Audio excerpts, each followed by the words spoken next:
Hello, this is Palico Patch and welcome to a new Let's Play series on my channel with the game Dead Age by Silent Dreams.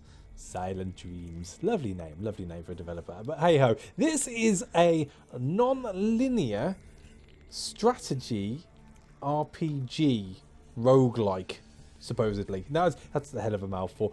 Icy zombie game I like to play. That's how I see it. Zombie game? Yeah, we'll try that.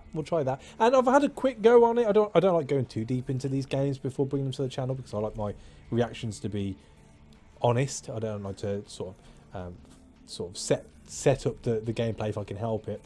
And I enjoyed my time with it. And I know it's quite an old game. I think it's been out for the past sort of 9 to 12 months. But the thing which interested me the most and makes it a bit more sort of recent is the fact that back in June they released this for mobiles, which I thought was pretty interesting considering it starts on PC and moves to mobile. And I know a lot of games do this now, or they come from mobile to PC. Usually that's the terrible way of going about it, but I'm not going to bore you with why I think that here. Yeah, it's a zombie survival game, and I thought, well, why the hell not? Let's give it a whirl. We'll see how we go. Now, the one prerequisite when it comes to this game is we're going to be playing it on normal mode, and I am not going to be restarting. So if my main guy dies and the game ends, that's the end of the series. I will not be restarting unless it's like it was in Sunless Sea and I die in the first few episodes, then we'll restart. But I did just play it on casual before just to get an idea on the setup and the buttons and whatnot, and it is pretty self-explanatory once you get into it. So I figured we'd just crack on and see how the bloody hell we get on, shall we? So hey ho, Dead Age. As you can see, I've deleted my last profile. We'll start on profile 1 and see how it goes. Now, this is pretty slow as far as the actual combat's concerned. It's like, well, it's described as like Final Fantasy, and it is. It's turn-based. But you can click pretty quick, and at the start, at the very least, as much as I've played anyway, there's so many limited actions you can do. It is a case of just clicking through it as quickly as you can to get on and move on to the more interesting aspects of the games. So that's what we shall do here. So anyway, your name, well, it's Padge, isn't it? And we have no upgrades. We're not going to put casual or hardcore mode on. We're just going to play it as standard. We've got, do we skip the prologue? No. It's a story. We play through the story on this channel. We'll play the story. That means doing the tutorial. Never mind. Let's crack on. It seemed harmless at first. Scattered individuals were reporting gaps in memory, followed later by exorbitant highs of adrenaline. Scientists were baffled and were unable to find an effective treatment. Oh dear. The zombie infestation spread quickly. The outbreak raged across the country and plunged the entire American continent into chaos. Governments and science failed to contain it, and now all that matters is fighting to survive. Ain't that the truth? Prologue. You let your tired gaze wander along the horizon. It is lined with scattered plumes of smoke in the distance. You strain to digest the events of the last few hours. Oh, it all went to hell, I tell you. It all went to hell. Not good. Lily, are you there? Are you all right? That looks nothing like me. He's got shifty eyes. Shifty eyes, I tell you. You look around frantically, but there is no sign of your sister. Not much time could have passed since the accident. You were thrown from your car and lost consciousness at the side of the road. I have to find her. She can't be far. The country road is littered with empty cars. No sign of any people until you spot two still figures in one of the more distant cars. Lily? Hello? No, not again. Bit of a pansy, aren't we? Jeez. Let's get on with it, son. Get on with it. A grisly figure is approaching you. You have seen its kind too often in just the last few hours. In the rampant chaos of people screaming and climbing over each other, you saw several of them amidst the confusion. So we're up against our first zombie. The horrific vagrant lopes slowly and with little coordination. Your adrenaline and thoughts race. Feeling the onset of panic, you tear at your backpack to open it. Why you... This is the thing, right? If you're in a zombie apocalypse, okay, you're not going to have your weapon in the backpack. You are in the midst of it. You're in the madness of it all. Why? Why would you carry anything which could possibly be useful in your survival? Why would you carry it in your backpack? Why not on yourself? In a pocket, around your neck, in your hand? in your hand. That's where my weapon would be, from the off, and that's where it would. You'd have to prise that weapon from my cold, dead fingers. I tell you. In this venue, you prepare for combat. First, equip your weapon, a club. You decide to arm yourself and return to the fight. Click and click. The undead figure approaches slowly. You hear a deep gurgle. Oh! Just a few hours ago, you watched one of these creatures tear your brother apart. Not even a minute later, your brother opened his eyes. He had changed into one of these things. Bastard! I knew he was always against me. Fight. So, here, it says where our enemies are. This will be listed here. I've only ever come across 3 at once. Generally, it's 3 versus 3. It's just the levels of the enemies you're going against which differ. And we have an unsteady vagrant, level 3. That's not good. And our mission is here. So we've got to find our sister. And because we're on the highway at the moment, I'll go into this later on when it gets broken down properly. It gives you just a breakdown just above here on what you could possibly find along your way. But hey-ho, let's go zombie bashing. It was this very same club you used to ward off what your brother had become. Remnants of flesh and blood still mark the spot where you caved in his head. Bastard. Right, so we have melee here where it says no weapon. This would be where a gun would go. And then we have engineer and medic power-ups, which we haven't opened up any of yet. If we want to go into our backpack, we click the button on the right. Melee, attack, and unsteady vagrant. Hit him in the face. Wait, hit us back. Zombies can be tough, as you have recently experienced. This one could severely injure or even kill you. You remember that you have another weapon in your back pocket. Again! Why not on you? Oh, yes, I've got a big weapon. Oh, yes, I have a more powerful weapon in my backpack. I think I better get it out now. Jeez, call me cynical. I've seen far too many zombie films to know how this shit goes down. You remember that you can always change weapons during combat and that this is sometimes essential to survival. You arm yourself with the old sidearm of your father and look up to focus on your attacker. Bop. And then we've got to equip the ammunition, which gets put into this one here. And then as it's equipped, that means that we have 5 bullets right now, which is fine. So back to it. You realise that equipping new weapons take up time. The approaching nightmare uses it to attack. Bastard. Die, you monster! Yeah. You barely fight the pain to remain standing. Every weapon offers a range of uses once equipped. Clinging desperately to consciousness, you raise your gun to point it at your rotting opponent. He's only been dead a few hours. Surely he'd be fresh. But hey. Handgun. Shoot him in the face. Go. Boom.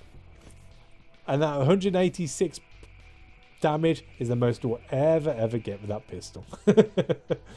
You found your lucky stars when your gunshots felled the zombie. Each shot requires ammunition, of which you don't have much.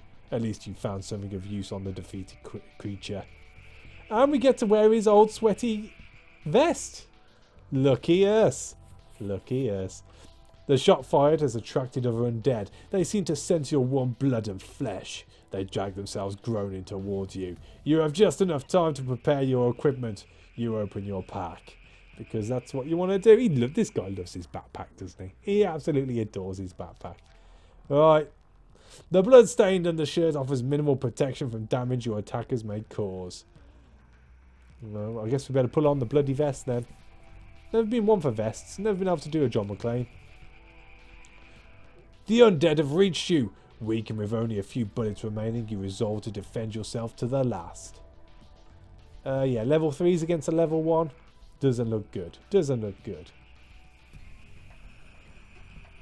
Is it my turn? Oh, it's my turn. What do I do? Let's... So the bitten pedestrians only have 95 health. The unsteady vagrant in the centre has 145. They do buff each other though. So the pedestrians give strength attributes of 25 to every present ally. And the unsteady vagrant is immune to stun and KO effects. So we're probably best taking the bitten pedestrian out first. These guys do have descriptions, but we'll go into that afterwards. Let's just take them out as much as we can. So, die! Ow! Ow! Ow? Go to hell! Oh, it's the sheriff. Boom! Headshots. Oh, we got a shirt. I'll take that. The armed stranger radiates an inner calm. The sheriff's uniform gives you the hope of having found an ally in this apocalypse. You should come with me. I could use another good man. Thank you, but I'm looking for my sister. She's disappeared. Are you sure she's alive? The last few hours have seen more death than any other event in history. She has to be. She's tough. I lost consciousness and just woke up. No sign of her. Good older brother I am. Well, there's no driving on this road with all the abandoned cars blocking it. I'll walk along the road with you and help you look. Take some ammo and a med kit. By the way, what's your name, boy? Boy? The boy isn't far off, you think to yourself, as you open your pack. Being a student hasn't really provided you with the experience to help you navigate this mess. You're aware that you are neither properly equipped nor ready to face the apocalypse. Who is? Who? Well, apart from the preppers out there. Who normal people is? That's not even a valid sentence. What normal person is would probably be the best way of saying that. My name is Padge. Where are we going anyway? We've got a camp not far from here. You can rest up and get your bearings, Padge. You decide to use your new medkit. Your medical inventory is limited, meaning you can only carry a finite amount of medkits and syringes. And we have our med help tab here. You know what? I'm not going to use it. I'm not going to use it. I'm just going to go back to fighting. And we're going to attack the vagrant and the nurse. Oh, come on. Seriously, I know it's a tutorial. You're going to make me use my best medkit. Look at this. It gives you back 100% health. I've only got 70 off. I feel begrudged. I feel begrudged. Fine. Gear. You should also reload your weapon. You can combine partially filled clips. You do so with your pistol ammunition. So click on you. Combine. Tippity top. You also found a better shirt. While the blood-stained undershirt protected you a little, the new shirt also increases your strength, which benefits your close combat damage abilities. You select the chest slot. I don't select the chest slot. You select the chest slot. I just press equip. Once you've selected the according SWAT, equipable chest clothing will be displayed. This allows you to filter your inventory. You select the new shirt and close your pack. Okie dokie. I'm a lumberjack and I'm okay. Well, I'm still alive anyway. And let's attack these people. Your opponent is an undead nurse. You must know your foe before it can be killed efficiently. You can find out more about an enemy by selecting its name. We're going to do that after. We're not going to do that now. Just know that the nurse heals zombies and generally has lower health than the others. So they're the healers of the enemies. And we need to take its head off. Clean off. Boom. Oh, Sheriff. So, he has 103. We're probably best just keep shooting for the time being. Bullets can be a bit of a nightmare to get at the start of the game, at the very least. Although I've never really suffered too bad just doing melee attacks. Carry on with that. We'll carry on with that. There we go. Now, how bullets can be ineffective against the undead, I have no idea. But hey, I'm not one to judge. I'm just here to play. You feel you have grown stronger. This would be a good time to assess your skills. You select your skill menu. Well, first I'm going to take this toboggan. I thought that was a sled that they used in Cool Runnings, but hey ho. So you have combat skills and you have job skills.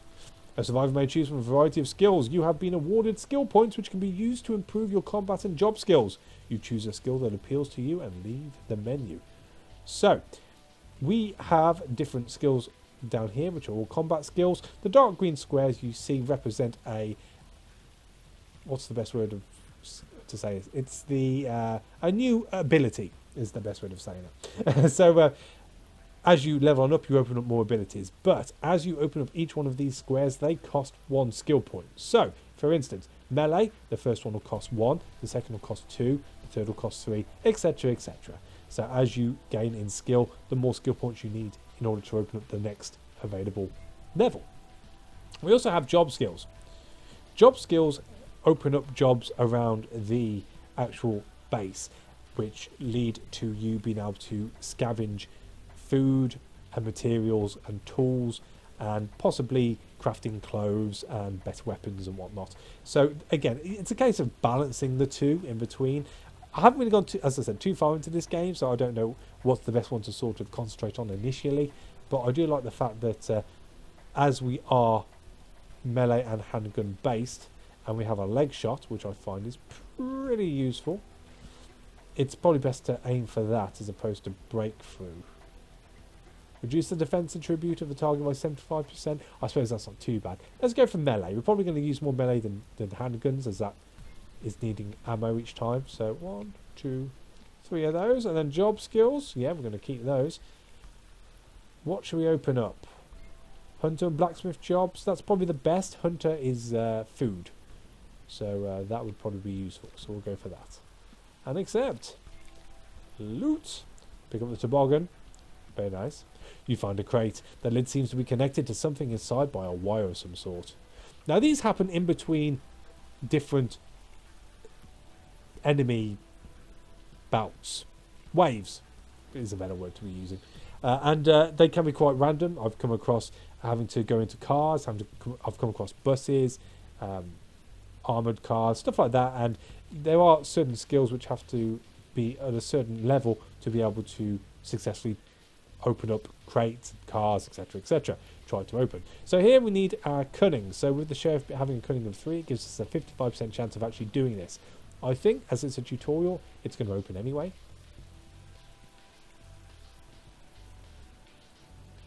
When you're ready, sheriff.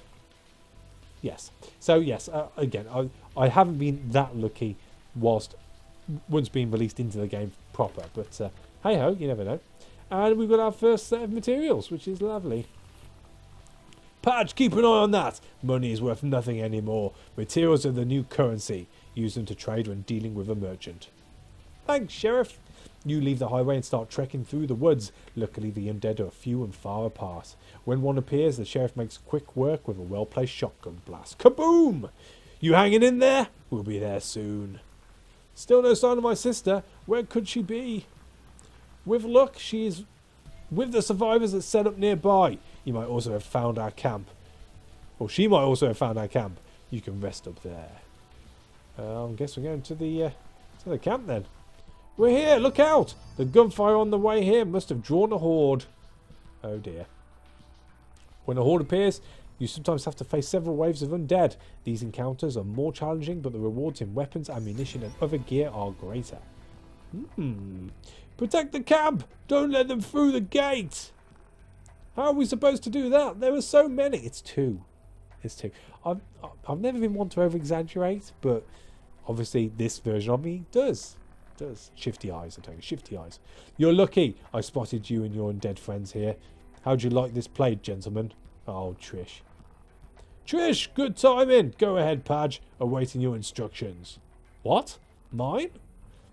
Trish has a few advanced skills, but to use something as strong as her burning volley, you need 2 action points, AP, and they are generated every round. Your AP are displayed in the upper left. Complex skills require 1 or more APs to use. The skill Combat Readiness, which raises your defense attribute, increases your AP by 1. Use that now. So, it's a medic skill, Combat Readiness, on herself, if she's selfish like that, is our Trish. Boom! And, oh, it's us. Okay. So, we're probably best sort of focusing on the Unsteady Vagrant. Now he's taking a few hits. Do I want to do Breakthrough? Might be handy. Let's do that on the Unsteady Vagrant. Oh, Sheriff. Trisha has enough AP. She can use the skill Burning Volley now. This powerful ranged attack can hit multiple targets at once. So Assault Rifle, Burning Volley. All enemies. Boom. That's how we deal with that. What the? No, it can't be! With shock you behold your enemy. Under the long and tangled hair lies the blood-soaked face of your sister, her eyes blank and hungry. She didn't make it. That's her. What's wrong with him? He just found out he lost his sister. Lily. Ah, shit. Well, we failed already. First First episode in, we've already lost our sister. Lily. Oh, Lily. She actually has the most health. That's not good. What shall we do? What's her AP? 2. Let's go crazy with the old burning volley. Why not? Chugga, chugga, chugga. Don't lose focus. This isn't your sister anymore. You know that. You never get used to that. Everything goes dark. You lose consciousness. In this state, you are unable to react. Luckily, Trish can ease your pain with a skill first aid. This skill can only be used if you have a medical syringe. And that is something you have to loot as well. Don't let those bastards drag you down, Sheriff. So, Trish, medic, first aid, moi. Get up, you pansy. Don't take this shit, man. Don't take this shit. Dishonourable discharge. Ooh, I hate to think where that's discharging from. Alright, so Trish's turn. Only 13 on the unsteady vagrant. We only have 1 AP though. Let's not waste our bullets. Let's attack the unsteady vagrant and get rid of him. Oh, now she's vomiting over me. Class act, my sister. Right, so Padge, what should we do? We have 4 AP.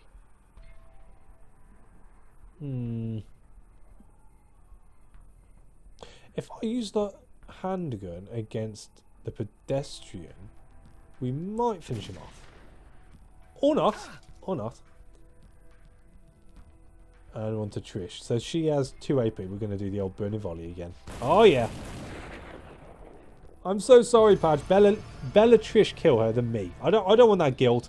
It's enough seeing my sister chuck up vomit all over me. You know, she hasn't done that since she was like 6 months old. And that one time when she was 18 and she came back drunk from that house party. I'm so sorry, Padge. Hang in there. And we got some tools off that. And that's it. We're into the game, day 1. So there are 2 pages here. Dead Age automatically saves your game at the beginning of each day. Since this is a survival RPG, manually saving during a day is not possible. Choose your actions wisely. So it's permanent death. That's what we like. Aching, you wake up to see Trish sitting at the edge of your bed, watching you with sympathy. She leans down to hug you comfortingly, but you don't want to talk about your loss. You just want to get back to helping the camp. Padge, we need new weapons. Come find me in the cantina and we can talk about the details. Okie dokie, Trish. Someone new enters the cantina and smiles and nods at Trish. You hear he had found his way to the camp on his own. What might explain his good mood. Well, yeah, can't fault him for that. Hey there, you two. It's a new day and I'm starving. How would you like to come and do something about it, huh? Oh, he's a dick, is he? Padge could join you. You are running low on rations. Why don't you head to the highway and get to know each other? Bill looks at you expectingly. You can find out more by speaking to Bill in the cantina. Nice. So we are set up there. So we have 2 things we can do here. We can go to the cantina or we can travel about the world. And, well, we better go to the cantina to start off with. Bill is a stout survivor with a vested interest in stocking the camp with edible resources. He wants to join you as a party member to explore the highway in daytime. Loot at least 3 car trunks on the highway in daytime. Well, that seems like a pretty easy one to go for. So if we choose him. What are your skills, sir? He's handy with a shotgun. Shrapnel spray. He's an okay medic. He's got combat readiness. And he can do everything except survival. Which is okay because we've got that covered. In between us, we should be okay. And we're good at melee. So, yeah, that's all good. Oh, but we also have 7 skill points. Well, I think we better open up first aid next. So, that'll do there. And we don't have any other guns at the moment. Molotov cocktails you have to make yourself. So, that's probably not worth opening up. So, let's go to job skills. Yeah, we'll keep those changes. And let's open up... We've got outfitter and gunsmith jobs. Or physician jobs. Or guard jobs. I think we will do crafts. Nice. So Bill is currently in our party. I think we probably better go and do a job with him. So we're going to travel. And we're going to go to Highway Day. So these are all the places we can go to. Generally the zombies are worse at night. So choosing highway at night or woods at night Means that the zombies are going to be of a higher level, so we won't be going there for the time being. But the highway in the day, the highway snakes westward through the woods. Frequent finds of medical components, old clothing and old weapon parts, which are all very useful. But as it stands, Bill has the munchies, and we need to loot 3 car trunks. So let's do it, eh? You watch Bill as he eagerly scans for potential cars. He doesn't look like someone who can handle himself away from a buffet. You set out worried that your survival rests on your shoulders alone. So we have a unsteady vagrant level 1 and a bitten pedestrian level 2. Does he actually have any weapons on him? What's his inventory like? So he's got a shotgun, he's got a bat. He has 10 shotgun shells. That's good to note. That is good to note. Other than that, I think we're ready to rock. So let's crack on. Time to get serious, Padge. I can handle a shotgun, but I'm low on ammo. We should learn to make more. You should learn to make more, Bill. I'm quite happy with my bat and my pistol, thank you, sir. Timid bastard. You should also keep my other skills in mind. Combat readiness gives me extra action points and reduces the damage I take. Thank you, friend. Well, we better do combat readiness then, I suppose, if you're going to take... Oh, this is me. I'm going to do combat readiness on myself. That's how that works. What about you, Bill? You want to do combat readiness on yourself too? Thought as much. Look at that. Tis a scratch. Tis a scratch. So, as I said, if you highlight these guys' names, you get to see a little bit about them. So, the unsteady vagrant. Let's have a look-see. Oh, that makes you look like a fool. I thought you could do that. Oh, there we go. Bitten pedestrian. There we go. The bitten pedestrian is a relatively weak zombie when alone, but in company of other undead, he is granted additional strength. While stunned, it can use Coward's Resort to deal critical damage. As far as all this is concerned, all this info here, it's not something I've really paid much attention to. In my limited playing of this game, I don't think it really comes into it much. Possibly worth looking at chances to block in the defense threshold, possibly resistance threshold, but the rest are all a little bit, yeah. An unsteady vagrant. The unsteady vagrant can use dual claws in order to deal severe damage and poison target using spit. With immunity, he becomes immune to knockout and stunned. So, yeah, don't let him spit at you. That's pretty much what I've taken from that. With that all being said, Padge, you need to kick some arse. How much ammo do we have? 14. I'm not going to use all that now. I'm going to stick to melee for the time being.